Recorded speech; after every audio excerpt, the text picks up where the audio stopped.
I think boredom can be a great invitation. Um, and if I don't mean boredom like I've got 30 minutes to kill. I think that boredom that results in us changing job, changing relationship, changing town, changing hobby. If we can really be present with that, and we can kind of ask ourselves where that's coming from. I think that boredom can be a great invitation to change kind of how we fundamentally engage with ourselves or with, the present moment. And I think ultimately the journey, whether the entry point might be different for different people, like the journey is the same, like to go inward and to slay like our own demons, that shadow that you referred to, like those things that we shove down for another day. It's not at the end of an illustrious career that we're going to find contentment. It's not at the top of the mountain. It's this archetypal journey for men, that's been written about in religion and the myth that we've told around the fire for 50,000 years. That boredom can be a great invitation.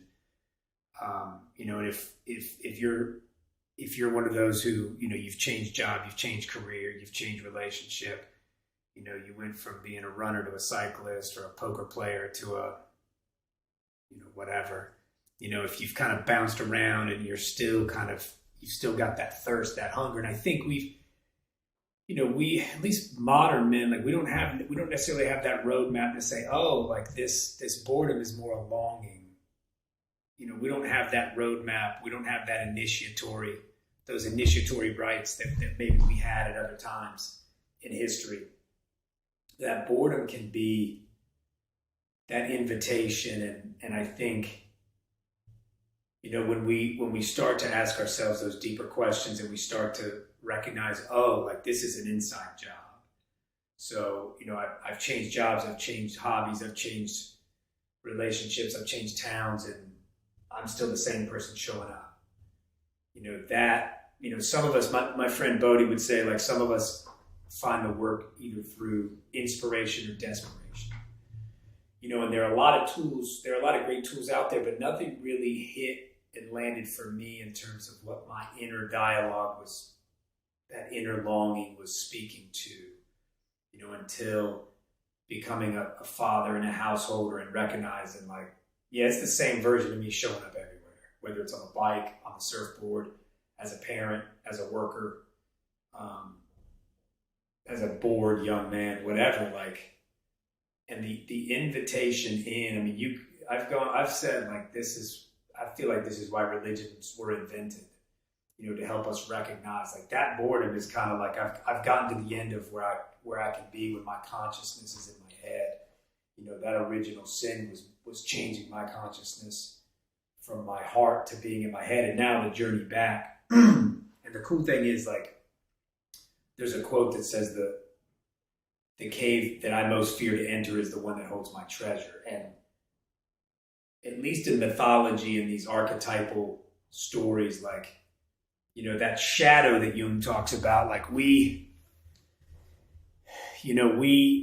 shove something down at some point that we're not able to reconcile at a young age. We're not able to put meaning towards that makes any sense, whether it be a tragedy, a trauma, a loss, a misunderstanding, whatever. It's like we shove that shadow down, and we're the one that put it under the carpet. We're the one that hid it for a later time. And that cave that holds your treasure and your gift is guarded by that demon or that dragon that you must slay. And again, I think, for a lot of us, like that's not obvious, right? So we think it's at the end of some big career. We think it's at the end of some hobby or fitness experience, or we're globe-trotting around the world thinking we're going to find it in another country or on another big wave, or in another fun hobby that we find rewarding. And ultimately, that entry point, whether it be through desperation or inspiration, like that entry point gets us on the path. And there are a lot of tools out there.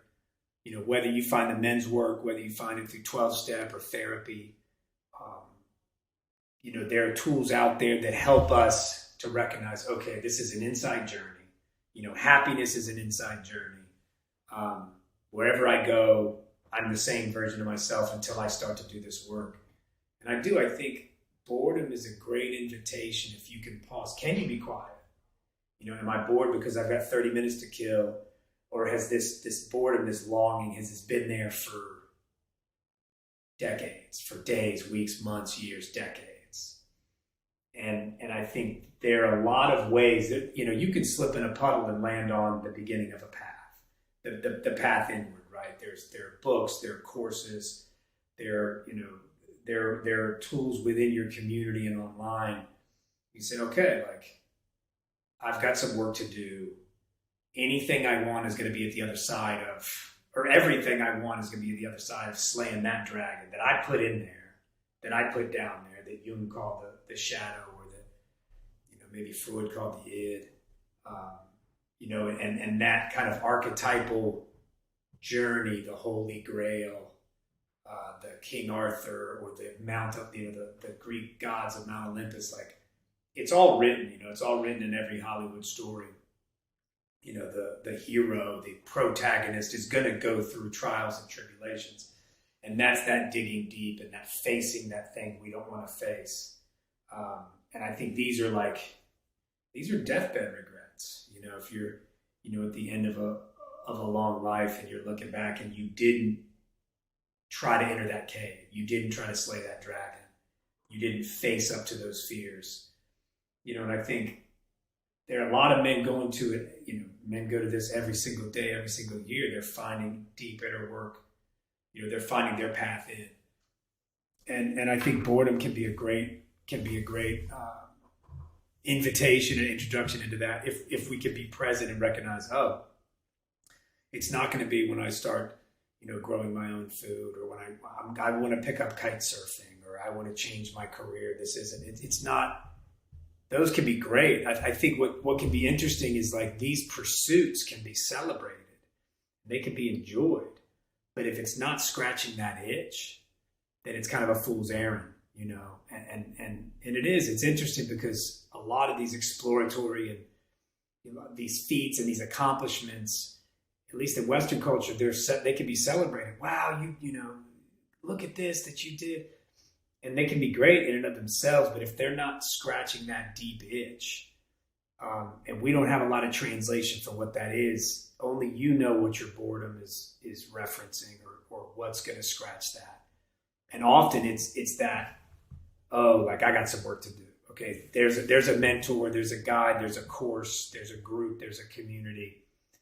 But if I've got this thing that I fear, if I go at it, that ultimately can lead us on that path of not only total freedom, freedom from that bondage that shadow kind of created, or that fear, and just that liberation. And then, we come out of it the other side, being able to share, whatever we discover, whether it's a deeper connection to ourselves or our true gifts that we can share with our family, our community, ourselves, the world.